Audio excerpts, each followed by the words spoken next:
Yeah, all of a sudden it was like, vroom, my third eye opened and I was flying through space and time. And I was just like, holy shit, this is it.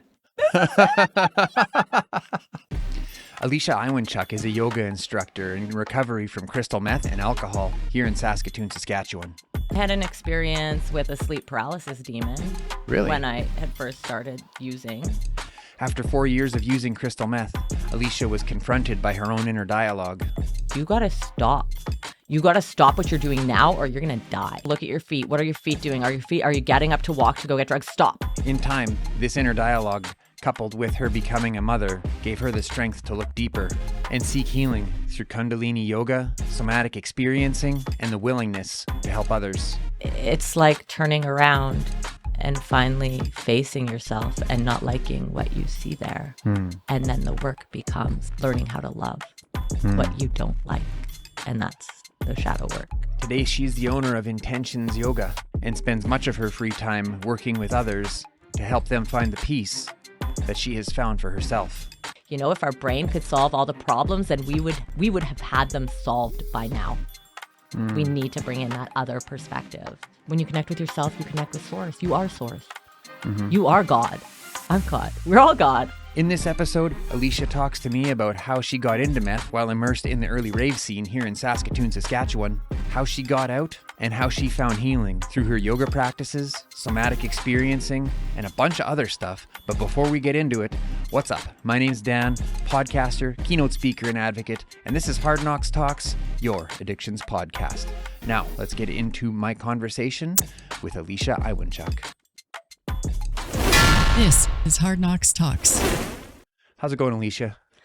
It's going good. How are you, Dan? I'm doing well. Is there anything that you'd like to say before we jump in? I guess I am inspired to share, to reveal the utmost authenticity of myself in order to help others feel that it's okay for them to share theirs, right? I want to like flesh out all the darkness, all of the shadows from the corners and shine light so that we can all kind of move forward as a collective in our highest expression. So we talked a little bit before, and when you reached out, you mentioned that you got into crystal meth in the rave scene in like Saskatoon in 2010 when the rave scene was quite new. No, it was even before that. Okay. So yeah. So it was like the late 90s and into the early 2000s because the last time and it's been years, I've had other struggles with different substances, but meth really took me down because it's the nature of that drug. So yeah, the last time I smoked was in 2004. So it was about the 4 years previous to that. Meth started infiltrating the rave scene, and people didn't know. Like they didn't know. It didn't have that stigma around it that it does now. That it's very much like it takes you to the street, really hard on your psyche. So people were using it in the scene, and I just happened to be one of those people that got swept away and carried away with that. You know, I've heard it said before. I had a guest on a little while ago. His name was Boston 2%, and he wrote a book called The Meth Bible. And one of the things he talks about is how meth thins the veil. You know, and having experienced that myself, and witnessing it in Donna and other people that I knew, I can deeply resonate with that. How it sort of thins the veil between the physical realm and the spiritual realm. You know, and not in a good way. Would you agree with that? Yeah, I can definitely agree. It really depletes part of who you are here. So then I think you probably spend some of your time having to live in that other realm because you can't connect to yourself in the 3D, but I don't think you're not ascending to the 5D. I think you're actually dropping down into more of like the 2D experience, which is again on the other side of the veil, the other way, the way you don't want to go. Yeah. And that's what he was alluding to. He talked about demons and things like that. His story included Man, it's wild, like, satanic things and different things like that. So, Yeah, I had an experience with a sleep paralysis demon really? when I had first started using. So And let's unpack that for a second. So when you first started using meth, you had a sleep paralysis experience with a yeah, demon, and you figured next time will be different. like it kind of just started happening during my life at that time. I wasn't connecting the dots that Hmm. it was because of that. Mm-hmm. It happened almost for a year. And it Oh, was really? like it was I would be asleep and it was just like all of a sudden I'd wake up and I'd be paralyzed and it would be this gross seeping feeling that would come in through like all of my essence. And it was this crazy hag woman that would walk back and forth really quickly beside my bed. And I beat her because I learned that when I started to have that feeling coming in, if I shook my neck really hard, I could break it and I could wake myself up. Whoa. I know. I know. I know. And this was back in like 2002 or something. So, and I'm only like being like, holy, that was pretty big. Yeah. That was kind of huge. But I did. And eventually it just went away. I think she was like, okay, or I'm calling her a she in my experience. Yeah. It was a feminine energy. Mm-hmm. And I think it was just like she got frustrated because she couldn't get what she needed. Because I got like really good. I would just start feeling it seep in a little bit, and bam, I'd get that shake in my neck. So you had, at that time, you had no realization that perhaps this was a spiritual experience. I had no clue about spirituality. You thought you were just on one. I didn't know Didn't even anything. think that. I didn't even think anything. I was just having, and it's funny when you have these metaphysical experiences, especially when they happen in the night, whether you're contacted by a ghost, a spirit, or whatever, you'll wake up the next day, Mm-hmm. and then you just go on with your life. It's not such a huge thing. I think it's only in the reflection of like being out of the experience Mm-hmm. where you can look back on it and be like, whoa. Yeah. So let's take a step back, though, quickly here. I'm interested to know how this all got started for you. Did you grow up into a life of substance use? Was that something that was happening at home, or how did it get started? So I began in grade 8. My friend was diagnosed with ADHD and was given Ritalin. And I don't know how we knew that we could use this to get high, but we did. And so we did. And No caution, no no. concern about what might go wrong. No. And I was smoking. And like, I think when I put the pieces together, I kind of had a fairly normal life. Like, I didn't come from a traumatic life. My parents weren't big drug users. I think there's alcoholism in my family coming from a deep Ukrainian background, right? And I think I was a very intuitive soul and I wasn't seen and I felt very lonely. And I think I believe my mother had a lot of trauma that she did not heal and did not work with. And so then subconsciously, unknowingly, she sewed that into me. She was also full of anxiety, smoked a lot of cigarettes. And as a small child, I couldn't make sense of that. I couldn't make sense of my world. And when I found that you can put these stimulants, you can add these extra things into your body that I guess numb you out, it was just one thing after another after another. And in high school, just started drinking and partying. And then my mom died very suddenly of a very aggressive cancer when I was 15. And so that shortly after found the rave scene.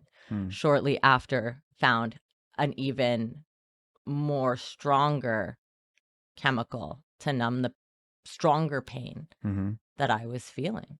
And that was meth. Yeah. Yeah.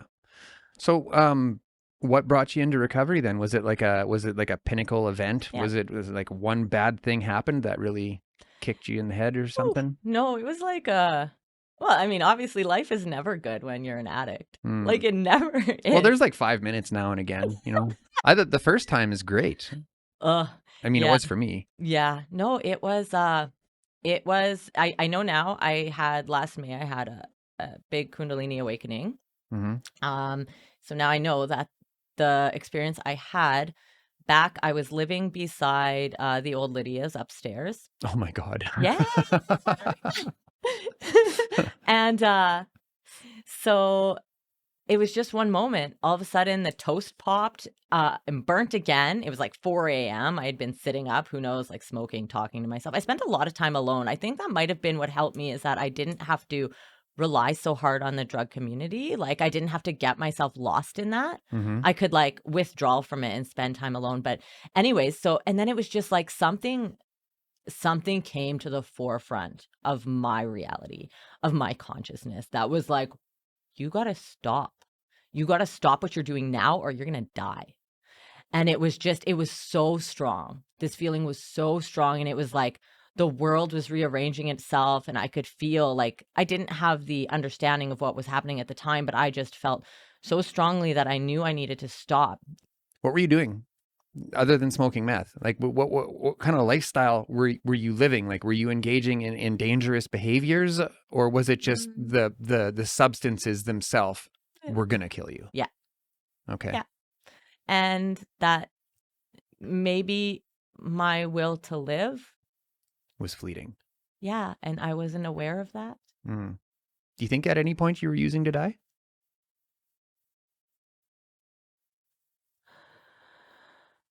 Possibly. Yeah. Mm. Yeah. Yeah. What were you running from? It's hard to say. It's really hard to say. Like, you know, because if you look back on my life, I was pretty supported, pretty cared for. Sounds like it. Yeah. Mm-hmm. Yeah. Because there was something that wasn't feeling loved, wasn't feeling okay, wasn't feeling safe. Mm-hmm. And so that morning, I gathered up all my paraphernalia and all my poetry, all my writing, all my art, all of the things that had come from the drugs. You spend hours doing things sometimes when you're tweaking, right? Mm-hmm. So for me, it was writing or drawing, and took that to the dumpster outside. And then from there, it was still, I could make moves not to go get it. I would tell myself to look at your feet. What are your feet doing? Are you getting up to walk to go get drugs? Stop. What do you think that feeling was that came to you? Now, if we want to get, so your soul came and talked to what? What did it talk to? I don't know, the programming in my body that was running my meat suit and harming myself. Yeah, because like when you say my soul talked to me, well, what is me if not your soul? Right. My ego. Okay. So you think this was all ego driven? Like, I somehow gained a control. I knew I didn't want to go down that path anymore. However, that path was so well beaten, yeah, that it was so hard not to. And people would show up at my apartment and they would want to smoke with me, because that's what I had rearranged my life for 3 years, specifically around doing a drug. So then everything that comes to you, all of what you're going to do, that's why looking at the feet, what are you doing? Stop. And it was tough. Like, I've had to be tough on myself a few times in my life, like a really like almost like militant style to get myself where I needed to be. However, it got too hard to live here.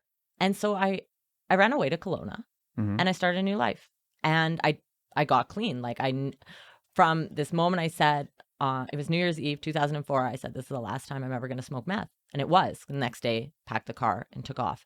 Started a new life. It was, you know, it was rocky. Yeah. Got pregnant, came back to Saskatoon, was a single mother by the time I was 3 months pregnant, and just kept going.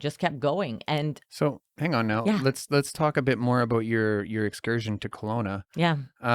So were you working did you have the means? How did you get there? Okay. So yeah, like I had the support of my family. I had a vehicle, and I had met a man who was willing to drop everything, leave his life, and come with me. Was he using as well?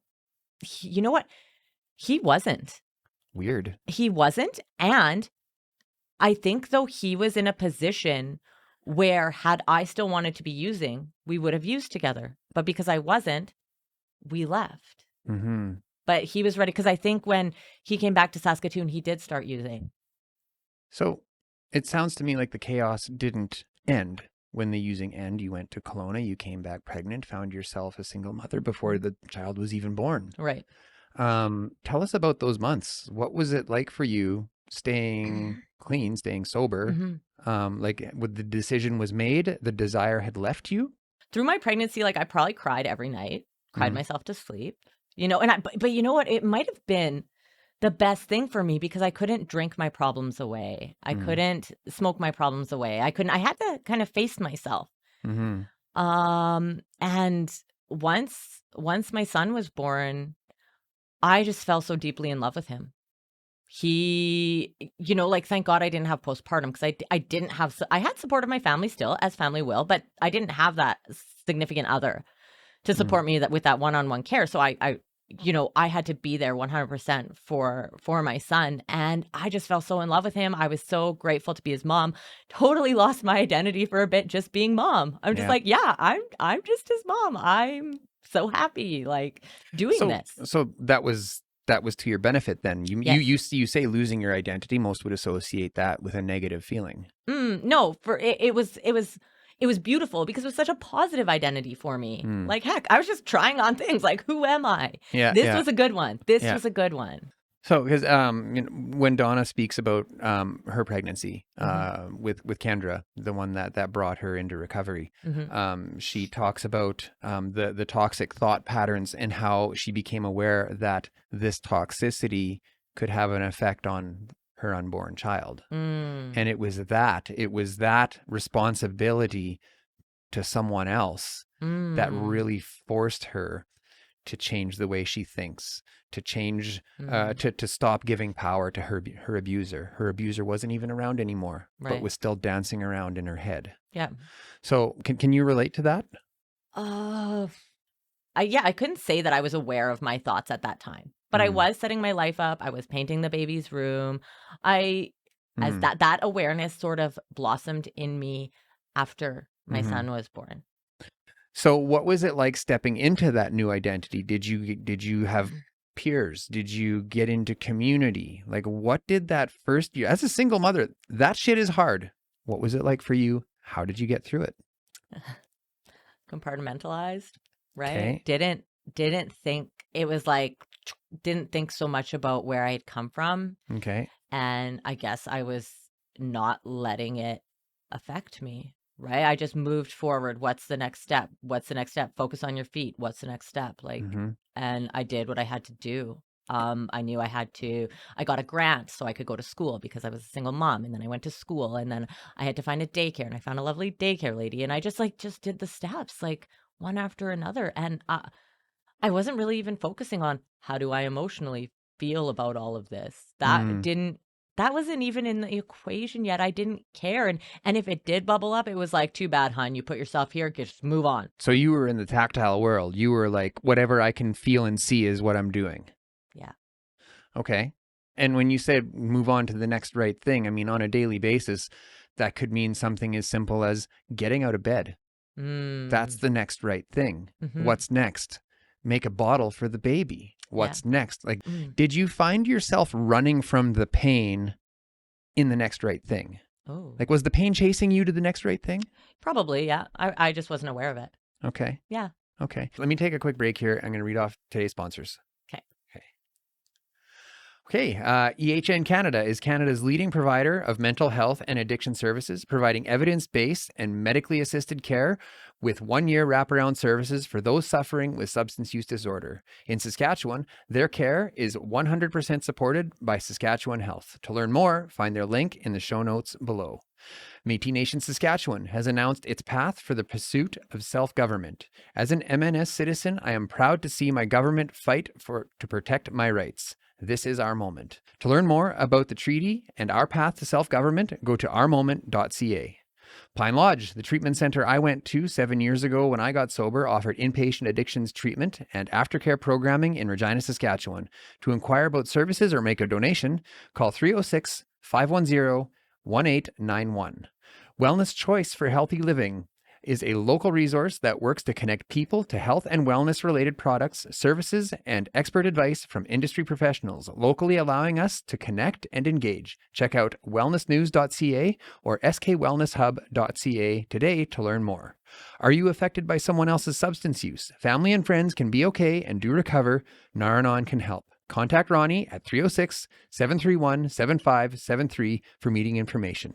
To learn more about today's sponsors, to check out our merch, or if you want to show us some love and buy us a coffee, all of those links are also in the show notes below. So let's move ahead a little bit then. Then did it take 9 years for you to realize that there was pain chasing you? Like, did it take that long? Yeah, I guess so. Yeah. Yeah. Yeah. Yeah. When you put it into perspective like that, yes, I found my trauma bonding wound in my ex-husband, and then we just danced around that for a bit, and there was a lot of drinking, and then we kind of got back into the rave scene. So, and in recovery here, you mentioned you put down meth, but then you mentioned drinking. Was there complete abstinence at any point? Yeah, when I was pregnant. Okay, but after you had your son, you started drinking? Yeah. Like heavy? The weekends, just Okay. the weekend party, right? Like Okay. have people over for a pit party and drink, but always to excess. Okay. Yeah, always to excess. I literally I've struggled with drinking up until finally in October 12th of last year. I said, no, I got to go like a year sober because it got so like every time I would be like, I'm just going to have a drink. And it would be like even once a month. But every time I pick it up, I go all the way. Yeah, I don't. Again, with that, like, so I'm still navigating that. Okay. Yeah. Okay. So that's not, so you didn't necessarily enter recovery. You entered relief for a little while.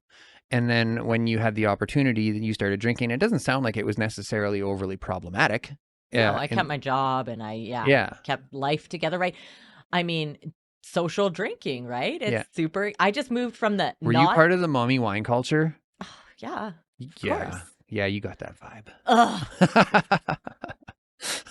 Called out on Hard Knocks Talks. Okay. Yeah.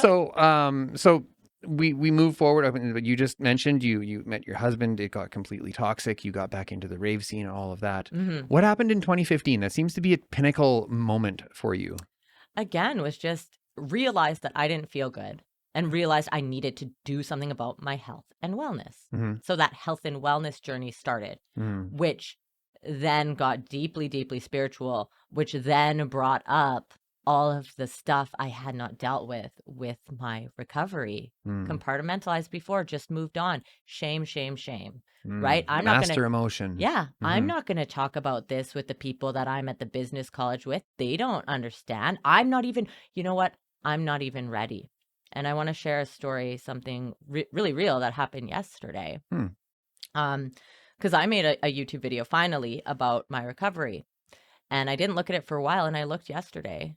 And there was 3 very harsh comments. Like one was like, what am I even watching? The other one like figured out some way to call me a whore. And then the other one kind of made fun of me that I was only on meth for 4 years. And like as soon as I read those, it hit me like a freight train right to the solar plexus. And I'm kind of like shaking, right? And I'm like, oh, taking that hit to my nervous system, right? But I practice somatic experiencing. And so that is where you let go of the story, you drop into your body and you go and you feel that sensation that's happening. So I did that and I allowed it to disperse.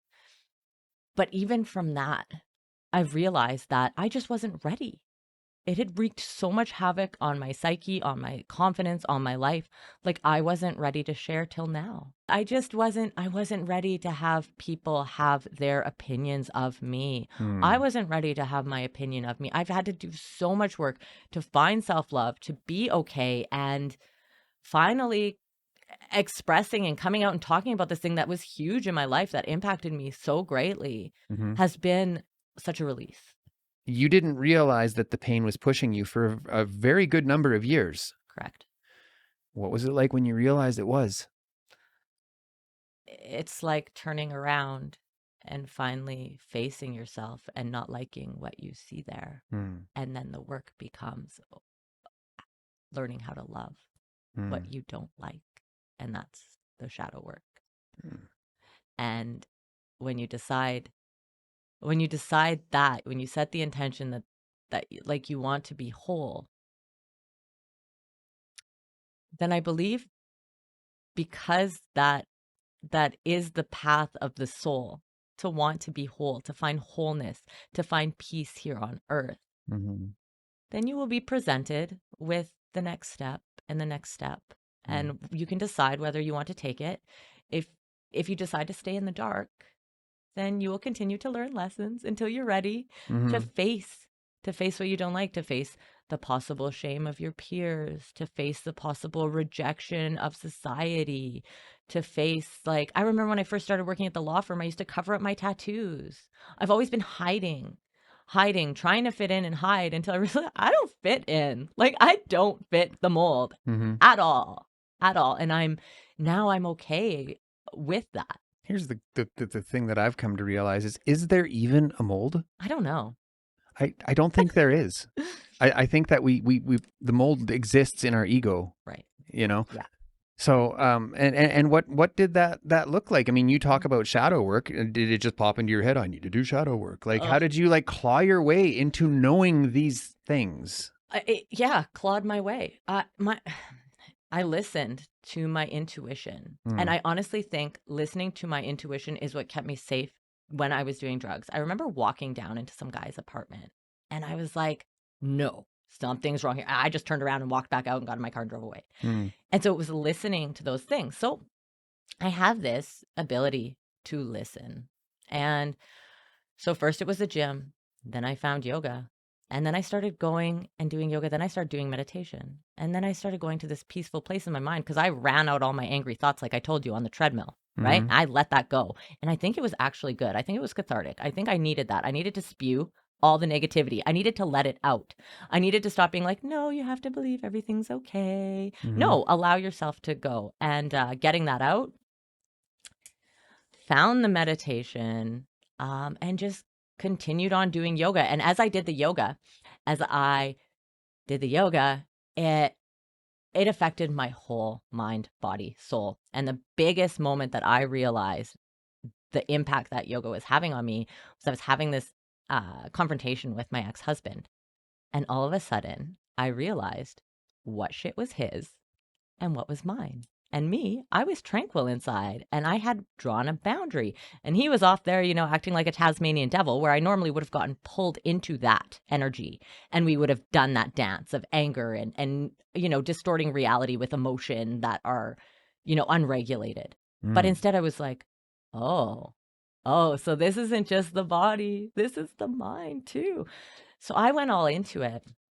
And he wasn't supporting me financially. He just didn't really like to work. That's his thing. But we had a house and a mortgage and everything. I had to get a second job, serving again, and eventually just realized, this isn't working.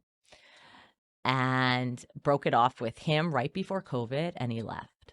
And that's when, having him gone was when then the real healing started. Then I thought, I was like, him gone? Yeah, I did it. I'm good. Now I'm ready to go. And then it was like, whoa, no, there's so much more. So you asked about the shadow work. So what really helped me on my journey through shadow work was a book called Existential Kink by Dr. Carolyn Elliott. And so she is a Hermetic practitioner. And she teaches you basically there's not just a bedroom kink, that there is an existential kink where life is always throwing crap at you. And are you going to love it or are you going to hate it? Right. And if you choose to love it, you empower yourself. And then I ended up spending a year in her Hermetic online mystery school called Electric Yes, which helped me to empower myself, to empower that darkness. Yeah. So that brings to my mind a story. Just this past week, as you know, I've been spending a lot of time with my daughter this week, and we went out on the river on our Sea-Doo, and we were riding around, and the Sea-Doo died on the river. That is a level of powerlessness when you are at the river's mercy. And I say that in a way that sounds like dangerous and like there was rapids and we were just peacefully floating down the river, but we couldn't leave.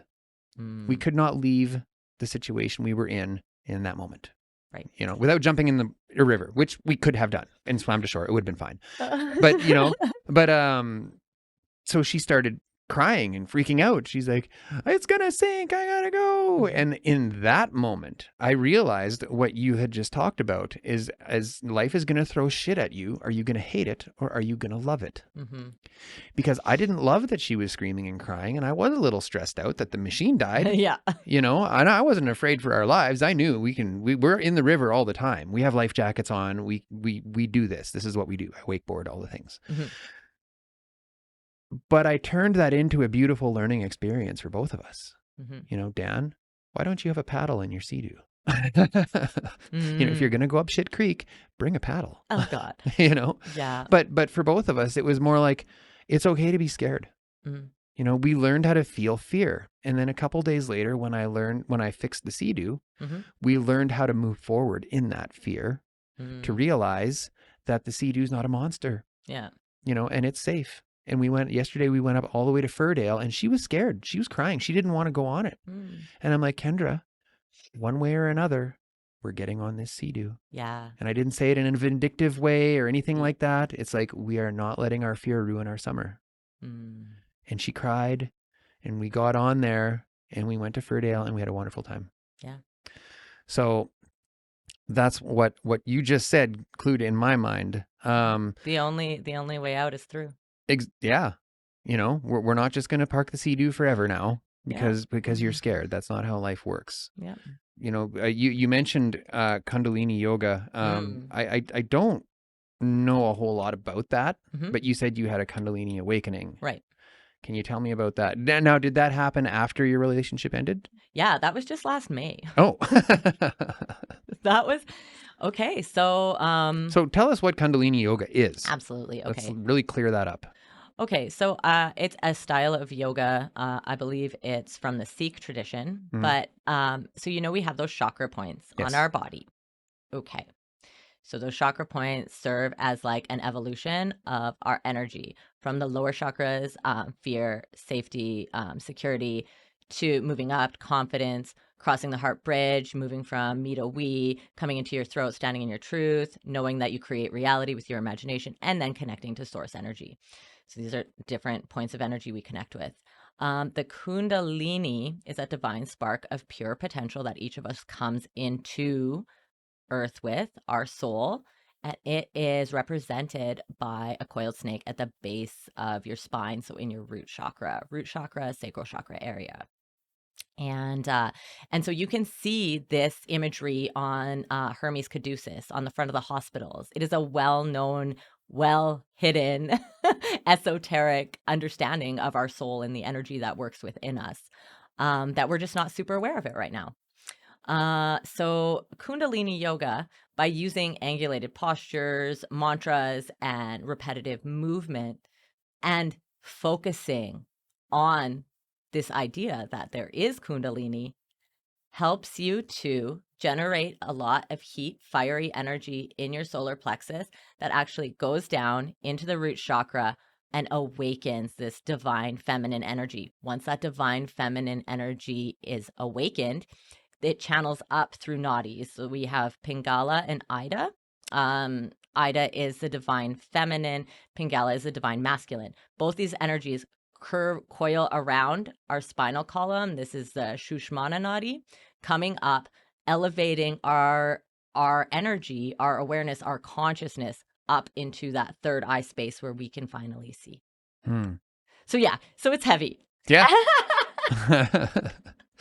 It's a great medicine. So tell me about your awakening in that. Tell us about the experience leading up to and post. Okay. So I was, things were going good. I created Intentions Yoga in 2021. Things were going really good. My business was, blossoming. And, but I was still, like I said, every once in a while I'd drink and then I'd see myself drink too much. And then I would feel just depressed after, just awful. And shame. Yeah. And couldn't kick that. And it was really interesting. I met my now boyfriend, and it was a few days after meeting him that it's like I was at work, and it was just like I found myself staring off in space. Every thought I had just went back, back, back, back, back. And it's like I could start feeling the energies rising. This was on a Wednesday. Just a regular Wednesday, hey, having this wild experience. At work. At work. Oh, yeah. Great. And so I managed, and I just kept, everything that was happening was just synchronicity after synchronicity after synchronicity. And luckily, I spent that time in that Hermetic mystery school. So I had a lot of knowledge about, what was happening, how reality was shifting on me. Perhaps had I not, and the Kundalini, I teach Kundalini. So I have all that. So I've got all these pieces of info to kind of understand what's happening to me. Finally, Friday afternoon, I'm like, whoa, I got to go home. This is too much. Laid on my couch. And it's just it's like all my clairs opened.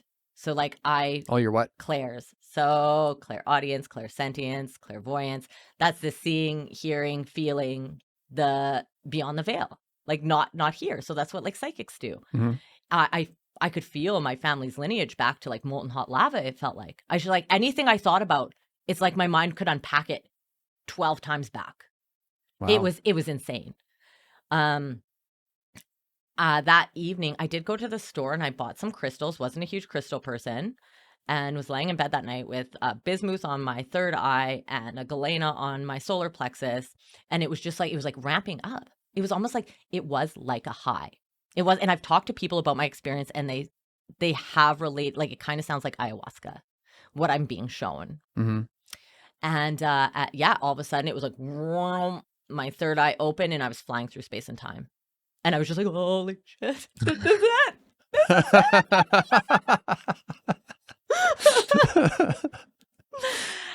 And then from there...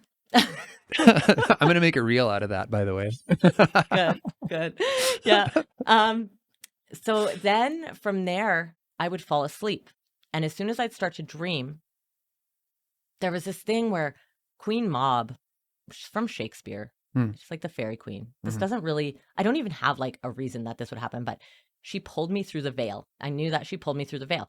And every time I'd fall asleep, I would start to dream. And in that dream, then I would wake up, and then I was coming into consciousness, and I was dealing with something from my past, to the most minuscule thing, like my cat dying, and I didn't properly grieve it. And I was given the chance to grieve.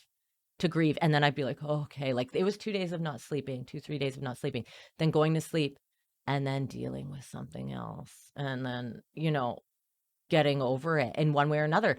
And this is going to sound super woo, but I was using earth, air, fire, and water to clear this energy, whether it needed fire to burn, whether it needed to, be thrown out in my backyard, whether I needed to flush it down the toilet, or, and it was this huge purging of all the things that were no longer serving me. This even down, like I said, to the smallest thing of not grieving my cat. And there was some other shit I had to go through. I don't need to share that. That was kind of personal to me, but I went through it. And I cleaned it out. And on the final day, I was cleaning my house, and I got rid of a lot of stuff. So this is also purging physical items. Not to it. I don't feel like it was to too much of an extent, but it's I could feel the energy that was attached to each memento, each thing that I'd kept or kept because I felt obligated to keep because somebody gave it to me, but I could tell that they had not given it to me with the proper intention.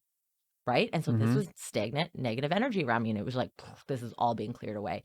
And I sang and I cleaned and I sang these hymns from deep inside of me that I've never heard before. And I should have recorded.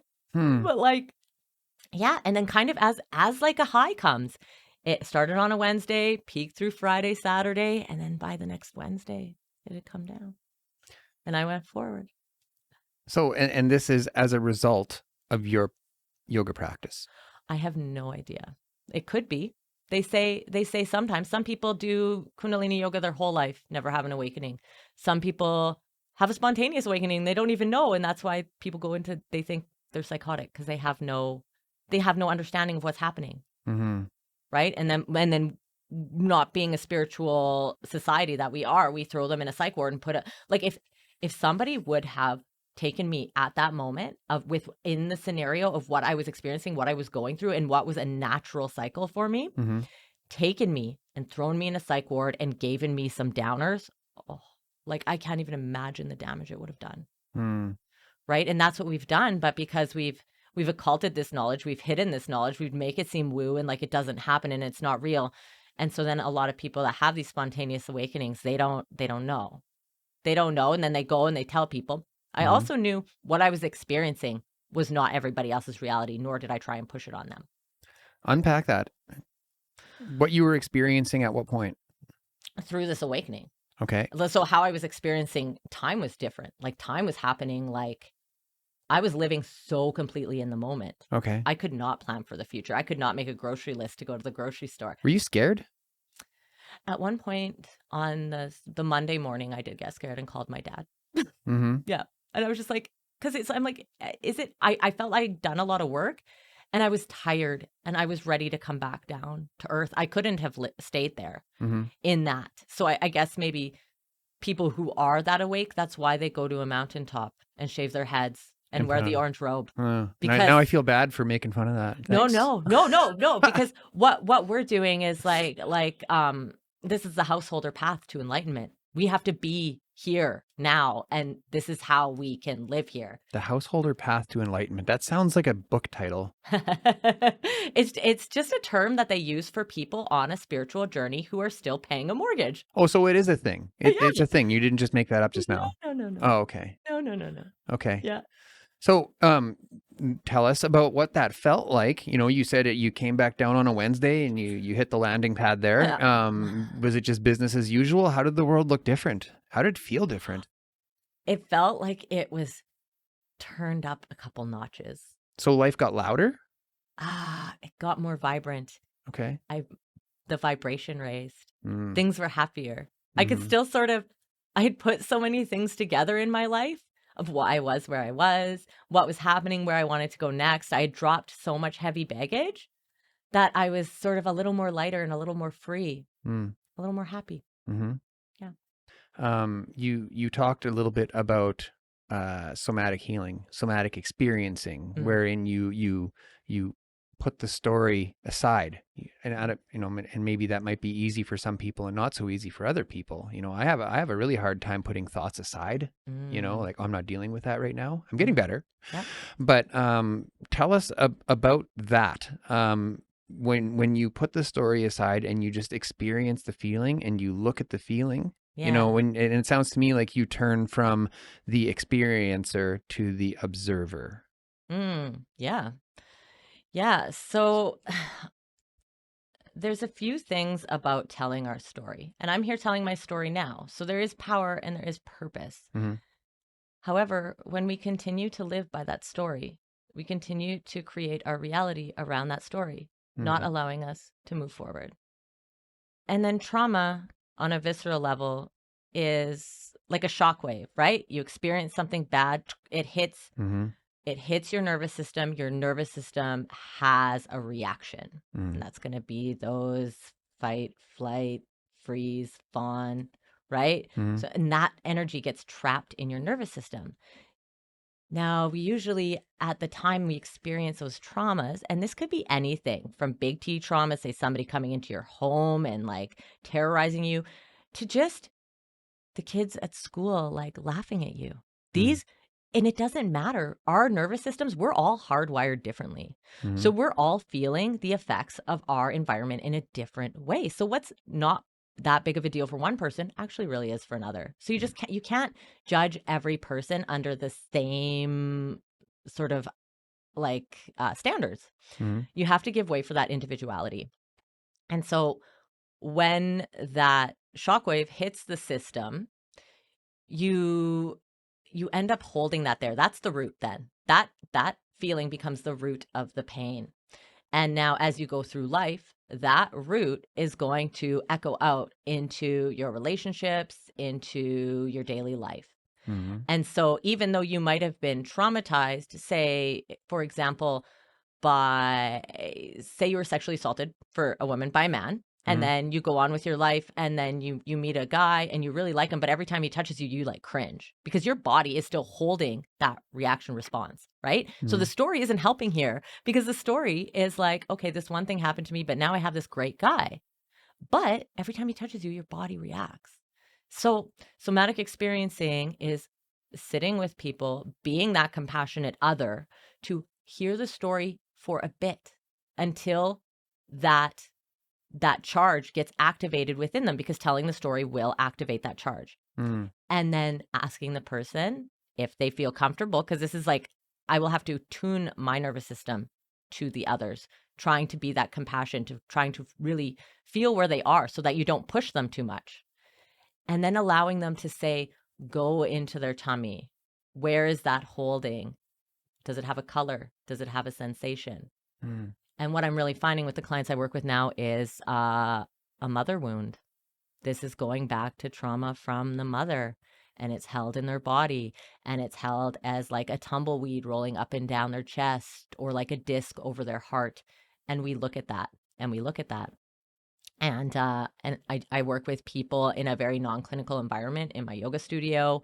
We also do meditation. We do yoga. We do some chakra work, because connecting in with those chakras is also very important. Those are your points of power on an energetic level, on a very, very subtle level. So you can bring that into the sensation. It's a language with the body. It's a language of sensation. So we're trying to tell a story in a different way. And this is coming up to the surface right in time with that rising of the divine feminine energy and bringing into balance the mental and the physical. You know, if our brain could solve all the problems, then we would have had them solved by now. We need to bring in that other perspective. Early on in our conversation, you mentioned how you went and spoke with a shaman. And because you believed something came to you that led you to believe in a past life you were a Mexican drug lord. Tell us when did that happen, and tell us about your belief system around that now. Okay. So I just noticed myself saying, just out of nowhere, in my past life, I was a Mexican drug lord. And so finally, I was like, I need to actually go and figure this out. So this was post, all my spiritual connections happened after I had left my husband, my ex-husband. I started reaching out to psychics. I started, looking for deeper answers. So I reached out to him, and he actually told me, so this is neat because this ties into my Kundalini awakening. He told me that I was not a Mexican drug lord. I was just a drug runner, but I took care of a young woman, and she was going to be very powerful one day. And I was just like, oh, okay, great. And while I was going through my Kundalini awakening, I remember, because we are multidimensional selves, like at least I believe this, and we are experiencing, well, everything is happening all at once, but we also have past lives, and we have different incarnations we've had. I know one of my past lives was this beautiful Black man. He was like a shaman. And while I was going through my Kundalini awakening, I was walking up the front steps, and immediately I knew that Mexican drug lord, me, had died. I just, in my mind, is like, oh, he's dead now. He had fallen away. And I walked to my kitchen table, and I put my hands on my chair, and it was like, and the woman he was taking care of will be very powerful now. And I knew that woman was me. It wasn't somebody else. It was me. Like, it's all me. And it was just like, it was very like, whoa. And I mean, to understand that, I understand that that's my experience of what was happening. So I guess now I'm just very, from the experiences I've had, from the different techniques like past life regression therapy, QHHT, like what's QHHT? Quantum healing hypnosis technique. It was developed by Dolores Cannon, and it was a matter of going into past lives. Going into people's past lives, but then when you take them to a life that they died, then you have access to the spirit. What do you mean they go to? Don't they die in all their lives? Yeah, but you're not always necessarily going to see the death, because you're only going to see the parts that are necessary for you to see, to learn something from. So you're not going to go into every life. Like, you might go into a life where you're like a small child and you had to learn a lesson there, and then at least from my experience, and I've had two. 2 past life regressions. So you get snapshots that are relevant to your current healing journey. Exactly. Okay. So, and if you come to one where you die, yes. What does that mean? Well, that you maybe needed to learn something about that end of life. Mm. And then when at least when I did my regression, then they just ask questions like, okay, what are you seeing as you're moving up? And I did see myself like lifting up and moving up. Mm. Yeah. Crazy. Yeah. It's a different perspective. And I find that a lot of this work, like with when I seen the shaman, if you get the package of information and it might not make sense till years later. Mm. And all of a sudden the information will all be so relevant. Mm-hmm. Yeah. Let's talk about God. Yeah. Where are you at with that? You haven't really, I mean, you've mentioned source. Yeah. Source energy. Yeah. Which many call God, and who knows, maybe it is, you know. Yeah. What are your thoughts around that, around labeling it? God in the like white the white man in the sky type God that like I grew up kind of knowing is just not what it is to me. I believe it's what created all of it, and it's a benevolent force of helping. And I took Kabbalah for a while, and in the Kabbalah they call source the endless source of giving and sharing. Just the endless light, the endless. It's just in everything and everyone, and it doesn't have rules. We make that up. It's not like that. It's a force of nature. It's like fitting the mold. Yeah. Source didn't make that. No. No. So it's, and when you connect to source is when you just feel so good.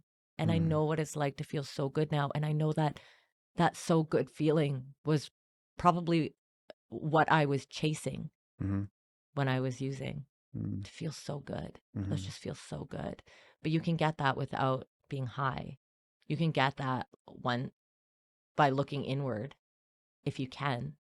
If you're not hurt, if you're not in denial, if you're not so ashamed, connecting with yourself. When you connect with yourself, you connect with source. You are source. You are God. I'm God. We're all God. Yeah. You know, I've said often in the past and early on in my recovery, if I ever think I understand God, I'm not thinking big enough. Probably not. Yeah. Yeah. So do you think that this is all a gift? Do you think that there's something out there giving us these things? I wrote yesterday in a post, once you learn the lesson, the gift is given. We came to Earth to learn lessons. It's a school, to play, to have fun, to feel. Yeah. Where can people find you? Oh, absolutely. Okay. So there is a few places. Please visit my website at www.intentions-yoga.ca. I am on Instagram at Intentions Yoga with Alicia. I am on YouTube at Intentions Yoga, and email is Alicia at Intentions Yoga. Intentions-yoga.ca. Ah! You did it. Someone out there struggling right now, like you once were. What would you like to leave us with? Look at your feet. Where are they taking you? Where are your feet going? If you can't control your mind, maybe you can control your feet. If you can't touch your heart, it's okay. Touch the ground. Beautiful. Thanks so much for joining me today. Absolute pleasure. Thank you so much. I think we did a great job. Okay. We'll cap it. All right. Okay. Okay. If you got anything out of that today, please hit that like button. Leave us a comment. We really want to know what you learned today, or what you thought was missing from today. We are all about fostering productive conversations about healing, about substance use. If you're not yet subscribed, please hit that subscribe button. We publish twice a week. We publish often. It's always changing. I don't know. So you can also find, I should mute your microphone. And, anyways, you can find us on Apple Podcasts, Spotify, wherever you listen to podcasts. That's all I got. Thanks so much. Say, this is Hard Knocks Talks.